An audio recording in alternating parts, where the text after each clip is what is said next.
അപ്പൊ നമ്മള് ഒരു പടം കണ്ട് ഇറങ്ങിയിരിക്കുകയാണ്. ഏതാ പടം? റെട്രോ. സൂര്യയുടെ റെട്രോ. എങ്ങനെയുണ്ട് പടം?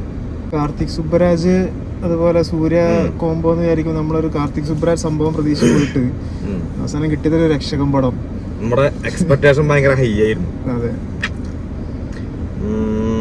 ഓവറോൾ പറയാ വെച്ചിട്ടുണ്ടെങ്കിൽ ജസ്റ്റ് എന്താ സൂര്യനെ എക്സ്പെക്ട് ചെയ്ത് പോവാ എന്ന് വെച്ചിട്ടുണ്ടെങ്കിൽ അങ്ങനെ വെച്ചിട്ടുണ്ടെങ്കിൽ വലിയ കുഴപ്പമില്ല.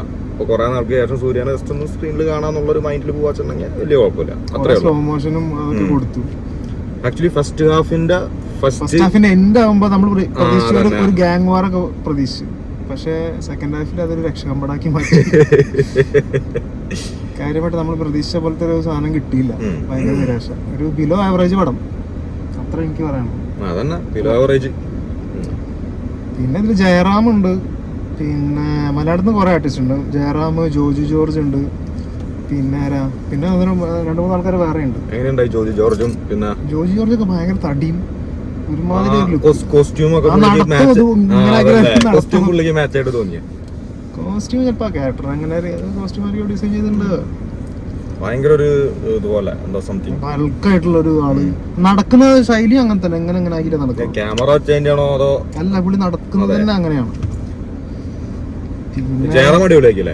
ജയറാം കുഴപ്പമില്ല, ഒരു കോമഡി ഇതൊക്കെ ആയിട്ട് കൊടുക്കുന്നു.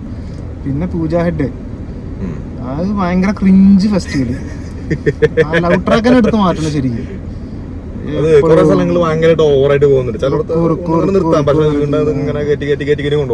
പിന്നെ നടന്ന തന്നെ വീണ്ടും വീണ്ടും ഫ്ലാഷ് ബാക്ക് വീണ്ടും കാണിക്കുക, സീൻസ് പഴയ സീൻസിനെ വീണ്ടും കൊണ്ടിട്ട് കാണിക്കുന്നത്. അതൊന്നും അത്ര ഒരു സുഖം തോന്നിയില്ല എനിക്ക്. ഫസ്റ്റ് ഹാഫിന്റെ ഫസ്റ്റ് ഹാഫ് അതിന്റെ ചൈൽഡ്ഹുഡ് കാണിക്കുന്ന സീൻസ് ഓക്കെ. അതിൽ ആ ഫൈറ്റ് ഒക്കെ നല്ല രസമുണ്ടായിരുന്നു. ആ ട്രെയിനിൽ നിന്നുള്ള ഫൈറ്റുകളൊക്കെ ആ ചേർക്ക് നല്ല അടിപൊളിയായിട്ട് ചെയ്തിട്ടുണ്ട്. വലുതായി കഴിഞ്ഞപ്പോ പിന്നെ അവിടെ പോയി. പിന്നെ സൂര്യ പോയിന്റ് ഓഫ് വ്യൂല് കുഴപ്പമില്ല, സൂര്യയുടെ പെർഫോമൻസ് ഒന്നും കുഴപ്പമൊന്നുമില്ല. പിന്നെ പാട്ടുകൾ, മ്യൂസിക് വലിയ കുഴപ്പമില്ല. പാട്ട് ഫസ്റ്റത്തെ ആ പാട്ട് ഭയങ്കര അങ്ങനെ നീണ്ടു പോണ്. വീണ്ടും വീണ്ടും ഡാൻസും പാട്ടും തന്നെ മൊത്തത്തിൽ എവിടെയോ തുടങ്ങി എവിടെയോ എത്തി. കൊറേ മറ്റേ ബോക്സിംഗ് പോലെ മറ്റേ പണ്ടത്തെ ഇതുണ്ടല്ലോ, എന്തായാലും പറയാ, ഈ രാജാക്കന്മാര് അതുപോലെ അതിനെന്തൊരു പേര് പറയുമല്ലോ. ഓപ്പറ ഹൗസാ അങ്ങനെ എന്താ പരിപാടി, തമ്മി തല്ലുന്നത്. ഇത് ഗ്രൂപ്പായിട്ട് എടുക്കും, പിന്നെ ഒറ്റയ്ക്ക് അടിക്കുക, എന്താ അടിയോടെ അടി. ഫൈറ്റ് ഒന്നും കുഴപ്പമൊന്നുമില്ല, പക്ഷെ ഒരു സുഖമില്ല പടം. നമുക്ക് വിചാരിച്ച ഒരു സംഗതി കിട്ടിയില്ല. അതിന്റെ നല്ലൊരു വിഷമമുണ്ട്. കാർത്തിക് സുബ്ബരാജ് എന്ന് പറയുമ്പോ നമ്മള് അറ്റ്ലീസ്റ്റ് ഒരു പേട്ട പോലൊക്കെ ഒരു പടമെങ്കിലും ഉണ്ടായിരുന്നെങ്കിൽ നല്ല രസമായിരുന്നു. ഇതെന്ത് എവിടെയോ തുടങ്ങി, എവിടെ ശ്രമിച്ചു, ഇടയ്ക്കിടയ്ക്ക് റുക്കു പറഞ്ഞിട്ട് ഭയങ്കര കുഞ്ചിലായി. ഭയങ്കര മോശമായി. ക്ലൈമാക്സിലേക്ക് പോകുമ്പോഴോ ക്ലൈമാക്സ് യുദ്ധം ഇല്ലല്ലോ അതില്. യുദ്ധം പ്രതീക്ഷിച്ചു, അത് നടന്നില്ല. എന്തായാലും കൊറേ ചിരിക്കുന്നു, എന്തൊക്കെയാ ചെയ്യുന്നു. എന്തെങ്കിലും മെസ്സേജ് കൊടുക്കുന്നുണ്ടോ പടം? എന്ത് മെസ്സേജ്? ഇതിന്റെ BGMs ഒക്കെ ആരായിരുന്നു? അങ്ങനെ സന്തോഷ് നാരായണൻ, അതെങ്ങനെയുണ്ടായിരുന്നു? സോങ്സ്, ചില സോങ്സ് ഒക്കെ രസമുണ്ടായിരുന്നു കേൾക്കാൻ. BGMs അങ്ങനെ ശ്രദ്ധിക്കാൻ പാകത്തിലുള്ള BGMs ഒന്നും ഇല്ല. ഇൻട്രോക്ക് പോലും അങ്ങനെ ഒരു മാസ് BGM ഒന്നും നമുക്ക് ഫീൽ ചെയ്യുന്നില്ല. സൂര്യയുടെ ഇൻട്രോ എങ്ങനെയുണ്ടായിരുന്നു?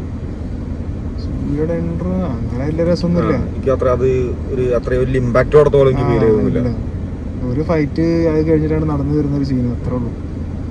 അതിൽ പ്രത്യേകിച്ച് ഒരു പവർഫുൾ ഇൻട്രോ ഒന്നും അല്ല. ശരിക്കും പറഞ്ഞിട്ടുണ്ടെങ്കിൽ ഇതിനു മുമ്പത്തെ സൂര്യപടം അതായിരുന്നു കങ്കുവ വെച്ച് നോക്കുമ്പോ അല്ലാതെ പടത്തില് കാര്യമായിട്ട് ഒരു നല്ലൊരു കഥയാന്ന് പറയാനും ഇല്ല, നല്ലൊരു സ്ക്രീൻ പ്ലേ ഇല്ല. പക്ഷെ കങ്കുവയ്ക്ക് ശേഷം നമ്മള് ആക്ച്വലി ഇതിൽ കൂടുതൽ എക്സ്പെക്ട് ചെയ്തായിരുന്നു. പക്ഷെ കുറച്ച് ഓർമ്മ നോക്കിയിരുന്ന പടം റെട്രോ നല്ല പ്രതീക്ഷയുള്ള പടമായിരുന്നു. കാരണം അതാണ് കാർത്തിക് സുബ്ബരാജ് എന്നുള്ള ഒരു ഡയറക്ടറിന്റെ മേലുള്ള ഒരു പ്രതീക്ഷയായിരുന്നു. പക്ഷെ അത് പോയി.